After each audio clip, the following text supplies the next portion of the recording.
माझ्या मागे जर तुम्ही इथं बघाल तर इथे आपण वॉर्डरोब केलेला आहे.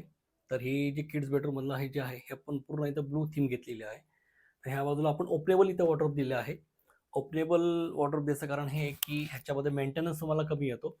जर ह्याला तुम्ही जर कंपेअर केलं स्लायडिंग बरोबर, तर स्लायडिंगमध्ये काय होतं की त्याला मेंटेनन्स असतं. मेंटेनन्स म्हणजे कसा, की त्याचे जे ट्रॅक्स असतात, त्या ट्रॅकवरनं कधी-कधी तो डोर जो आहे तो स्लिप होतो.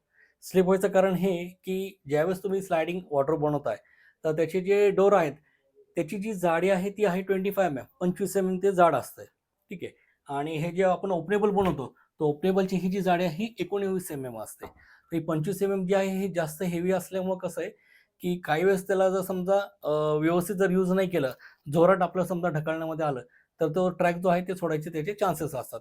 आणि सेकंडली त्याचे जे वरती जे पंप्स असतात किंवा त्याचे जे व्हील्स असतात जे ट्रॅकवरती जातात, ते व्हील्सची पण अलाइनमेंट त्याला करावी लागते. म्हणजे त्याचं एक टाईम पिरियड असतो. तेवढ्या टाईम पिरियडमध्ये म्हणा किंवा तेवढा नंबर ऑफ सायकल्स जे आपलं यूज होतं टू अँड फ्रो जे होते आपलं डोर्स क्लोज करणं, मग ओपन करणं, क्लोज करणं, ओपन करणं. तर ते नंबर ऑफ सायकल झाल्यानंतर पण त्याला एक सर्व्हिसिंग लागते. आणि त्या टायमाला जर समजा ती सर्व्हिसिंग नाही झाली, तर मग हे डोर्स वगैरे मग ते कसं आहे ऑफ ट्रॅक होणं, ते दरवाजा खाली पडणं किंवा अलाइनमेंट चुकणं, ह्या गोष्टी आणि हे मेंटेनन्स निघतात.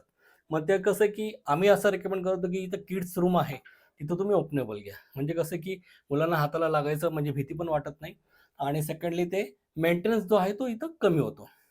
कारण का ते कसं आहे की स्लायडिंग हे जे मोठे आहेत, ॲडल्ट आहेत, ह्यांच्या रूममध्ये जर समजा आपण स्लायडिंग यूज करतोय, तर तिथं काही प्रॉब्लेम नाही. कारण का कसं आहे, मोठे असल्यामुळं कसं आहे त्यांना माहिती आहे की बाबा प्रॉपर ते यूज करतात. पण लहान मुलं म्हणलं की कसं आहे, त्यांना तेवढं कळत नाही.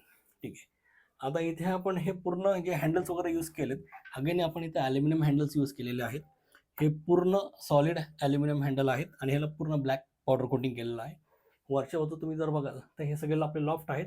अगेन हे सगळे जे लॉफ्ट आहेत, हे सगळे आपण हायड्रॉलिक ठेवलेले आहेत. आपण ओपनेबल नाही दिले.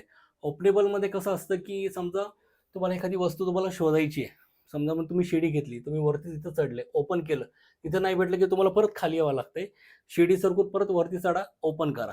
ह्या सिनेरिओमध्ये काय होतंय, की ज्यावेळेस हायड्रॉलिक आहे, सगळे डोर तुम्ही ॲट अ टाईम ओपन करू शकताय आणि बाकीचं जे काही सामान वगैरे आहे, तुम्ही आवरू शकता किंवा तुम्ही जे काही आयटम शोधताय, ते इझिली तुम्हाला तिथे मॉनिटर करता येतं त्याला. ठीक आहे. त्यानंतर ह्या बाजूला आपण इथे एक ओपन शेल्फ दिलाय. अगेन इथं स्टेशनरी आयटम्स वगैरे म्हणा किंवा काही खेळणी म्हणा किंवा काही सोव्हिनिअर आयटम्स ते ठेवू शकताय. ह्याच्या बाजूला जे आहे, ह्याच्या बाजूला आपण इथं 12 इंचाचा एक साइड कबर्ड दिलाय. ज्याच्यामध्ये जे डेली वेअरचे जे आयटम्स आहेत किंवा जे कपडे आहेत, ते आपण इथे ठेवू शकतो. आणि ह्याला जे डोर आहे, अगेन आपण इथं जे डोर दिलाय, हा पूर्ण प्रोफाइल शटर इथं यूज केलेला आहे.